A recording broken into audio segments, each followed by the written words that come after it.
So hey guys, welcome back to my video. आज Saturday था लेकिन आज 2 घंटे के लिए मार्केट खोला गया था और ओवरऑल आज भी मार्केट पॉजिटिव ही गया है। अगर कल के रिटर्न की बात करें तो कल का वन डे रिटर्न मिला है 3,400 रुपये। आप देख सकते हैं जब पिछले हफ्ते गिरावट हुई थी तो सब नेगेटिव में चला गया था। XIR मेरा 50 से भी नीचे चला गया था, लेकिन जैसे ही रिकवरी आई तो आज XIR आप देख सकते हैं 110% पहुँच गया है। Overall return 16,500। ये जो रिटर्न है ये मात्र पिछले 5 दिन में आए हैं। मात्र 5 दिनों में लगभग रोज़ मुझे 3 से 4 हज़ार रुपये के रिटर्न मिल रहे हैं और मात्र 5 दिनों में 16,500 के रिटर्न मेरे हो चुके हैं। इसके बाद अगर देखेंगे कि सबसे ज़्यादा किस फंड ने रिटर्न दिए हैं तो निप्पॉन एक तरफा चलते हुए आज भी 8,290 के रिटर्न निप्पॉन के द्वारा आए हैं। क्वांट ने फिर दिए हैं 3,500 के आसपास। देन मोतीलाल ने 2,700 के लगभग एंड पराग पारेख ने लगभग 1,800 की। डे चेंजेस की अगर आप देखें तो सबसे ज़्यादा डे चेंज भी निप्पॉन में नहीं दिए हैं। 1,600 के लगभग निप्पॉन के हैं। देन आज क्वांट ने भी अच्छे रिटर्न दिए हैं 1,400 के लगभग। मोतीलाल 200 और पराग पारेख सबसे कम 129 रुपये। XIR की बात करें, अगेन निप्पॉन सबसे आगे है 117% का XIR के साथ। Then Motilal, then Quant, then Parag Parekh. आप देख सकते हैं क्वांट पराग पारेख से आज आगे निकल चुका है। अभी तक ये सबसे पीछे चल रहा था लेकिन अब ये धीरे धीरे आ रहा है पटरी पे, है ना। तो ये थे आज के रिटर्न। पोर्टफोलियो एनालिसिस देख लीजिए। सारा फंड जो है वो इक्विटी में ही है। एलोकेशन सारा का सारा डेट हाइब्रिड में नहीं है। ये सेक्टर्स देख लीजिए, ये मार्केट कैप देख लीजिए, ये सारी कंपनीज़ हैं। और आज भी मार्केट पॉजिटिव में ही क्लोज़ हुआ है तो कल भी आपको रिटर्न देखने को मिलेंगे। तो कल भी पॉजिटिव रिटर्न ही आप एक्सपेक्ट कर सकते हैं। तो ये थे आज के रिटर्न्स। अब अपन चलते हैं कमेंट्स की तरफ। तो पहला कमेंट है म्यूचुअल फंड 11 का। ये कह रहे हैं भाई आपकी टिप्स है 1,000 की SIP 1,500 की कर दी है, क्या ये सही है? बिल्कुल सही है भाई। लॉन्ग टर्म में अच्छा पैसा बनाएंगे, जितना ज़्यादा इन्वेस्टमेंट कर सकते हैं करिए। फिर ये भाई कह रहे हैं कि 3 लाख का इन्वेस्टमेंट है फिर भी 10,000 की प्रॉफिट क्यों है? तो देखिए भाई, अभी मुझे बहुत कम टाइम हुआ है इन्वेस्टमेंट करते हुए, इसलिए जो रिटर्न्स हैं वो भी कम दिख रहे हैं। म्यूचुअल फंड में टाइम ज़्यादा मैटर करता है, कैपिटल उतना मैटर नहीं करता है। ऐसा नहीं है कि अगर आपने बड़ी अमाउंट डाल दी है तो कम टाइम में आपको बहुत ज़्यादा रिटर्न्स मिलने लगेंगे, ऐसा नहीं है। टाइम सबसे ज़्यादा मैटर करता है कि कितनी टाइम तक आपने वो पैसे डाले हुए हैं। जितना टाइम तक डालेंगे उतनी ज़्यादा आपके पैसों पे कंपाउंडिंग होगी, उतने ज़्यादा आपके टाइम के साथ साथ बढ़ते जाएंगे। तो अभी टाइम मुझे बहुत कम हुआ है इसलिए रिटर्न कम है, बाकी टाइम के हिसाब से मेरे रिटर्न बढ़िया हैं। और जैसे जैसे टाइम बढ़ेगा वैसे वैसे अल्टीमेटली रिटर्न भी अच्छे खासे बढ़ते जाएंगे। फिर ये भाई कह रहे हैं कि ये 3,000 आदित्य बिरला में लगा रहे हैं, 1,500 क्वांट टाटा और मोतीलाल में लगा रहे हैं और 2,500 रुपये ये पराग पारेख में लगा रहे हैं। तो ये सजेशन मांग रहे हैं 10 साल से ज़्यादा के लिए इन्वेस्टमेंट करने वाले हैं। तो भाई देखिए, अगर आप आदित्य बिरला में रिटर्न्स देख के घुस गए हैं ना तो ये आप गलती कर रहे हैं। आदित्य बिरला के इतने ज़्यादा रिटर्न्स आपको अभी इसलिए देखने मिल रहे हैं क्योंकि पहली बात तो इलेक्शन का माहौल है और दूसरी बात आदित्य बिरला अभी उतना पुराना फंड नहीं है, लगभग 4-5 साल ही पुराना फंड है, ज़्यादा पुराना नहीं है। इसकी वजह से उसमें बहुत ज़्यादा रिटर्न देखने मिल रहे हैं। अगर आप रिटर्न देख के घुस गए हैं आप गलती कर रहे हैं। अगर आप 10 साल का टाइम हॉरिजॉन रखते हुए चल रहे हैं तो यकीन मानिए 10 साल के बाद आपको सबसे ज़्यादा रिटर्न स्मॉल कैप और मिड कैप में ही मिलने हैं।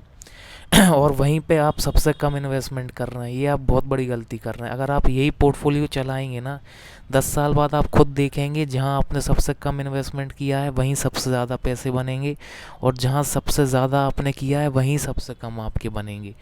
तो मेरा सजेशन आपको ये रहेगा कि ये जो 3,000 आपने आदित्य बिरला में डाले हैं वो आप अपने ये स्मॉल कैप और मिड कैप में डाल दीजिए बस।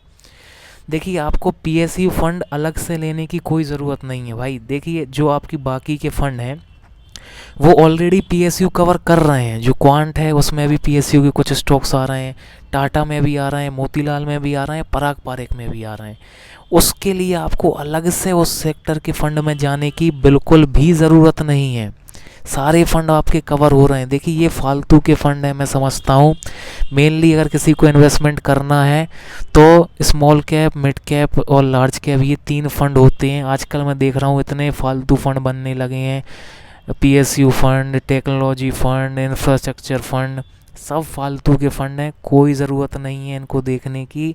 Mainly small cap, mid cap, large cap में इन्वेस्टमेंट करते रहिए। जितना आपका टाइम हॉरिजॉन है उस हिसाब से इन 3 में से फ़ंड उठाइए, स्मॉल कैप, मिड कैप और लार्ज कैप में से, और इन्वेस्टमेंट करते रहिए। यहीं आपके पैसे बनने हैं, ये फालतू फंड्स में मत जाइए। तो आप लॉन्ग टर्म के लिए हैं, सबसे ज़्यादा आपके पैसे स्मॉल कैप में बनेंगे। ये आदित्य बिरला अभी देखिए शॉर्ट टर्म का है, ये ज़्यादा नहीं चलना, लॉन्ग टर्म में उतना रिटर्न नहीं दे पाएगा। हाँ शॉर्ट टर्म में ज़रूर दे देगा, क्योंकि देखिए बीजेपी गवर्नमेंट अगर फिर से रिपीट होती है तो सबसे ज़्यादा जो सेक्टर भागेगा वो PSU सेक्टर ही रहेगा।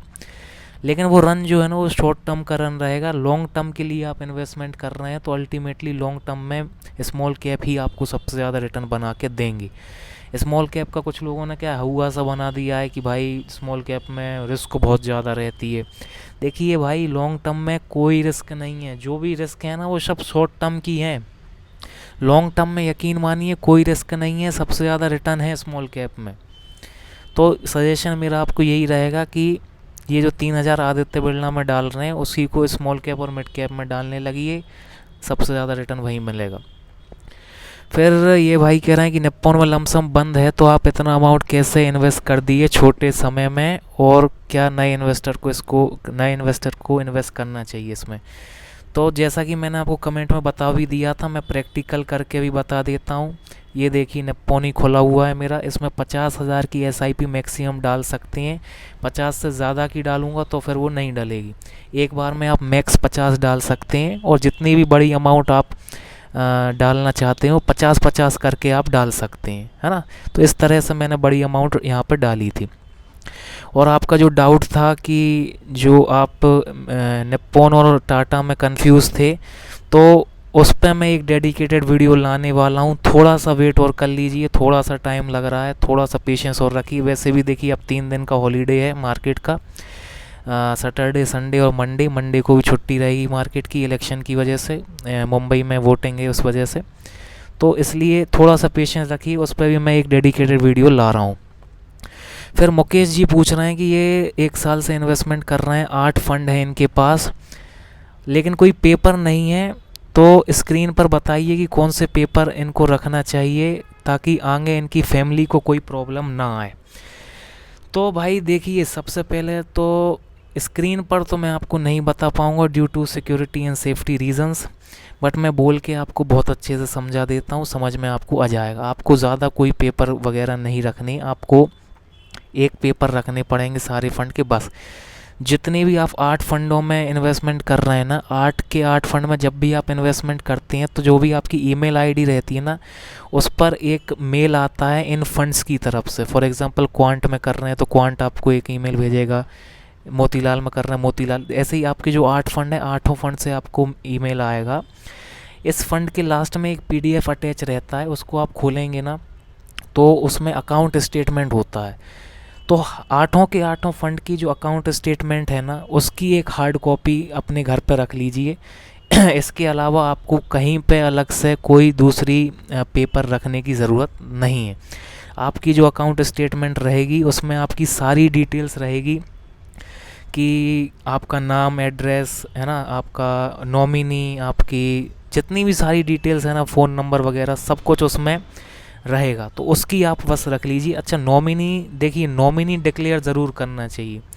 कई बार क्या होता है लोग नॉमिनी डिक्लेयर नहीं करते, म्यूचुअल फंड में इन्वेस्टमेंट करते रहते हैं और घर वालों को नहीं बताते कि भाई वो इन्वेस्टमेंट कर रहे हैं।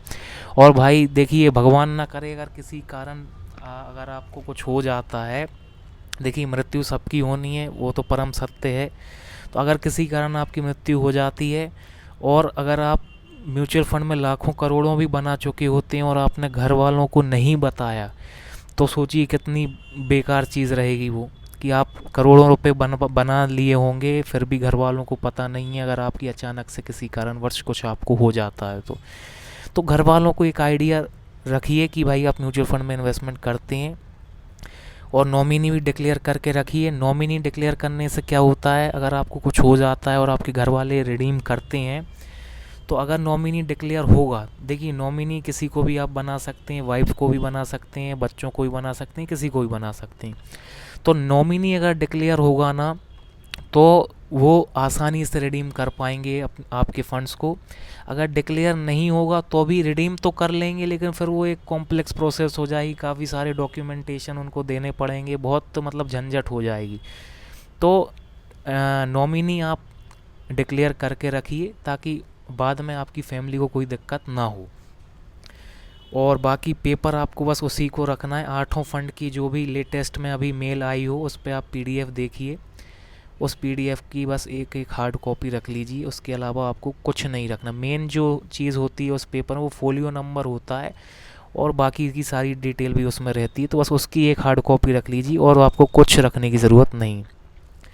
फिर सागर जैन जी पूछ रहे हैं कि ये 6 फ़ंड लिए हैं, और सर आपका वीडियो बहुत अच्छा लगता है, तो थैंक यू वेरी मच भाई। और ऊपर के फ़ंड में से कौन से 2-3 फ़ंड हटा देना चाहिए?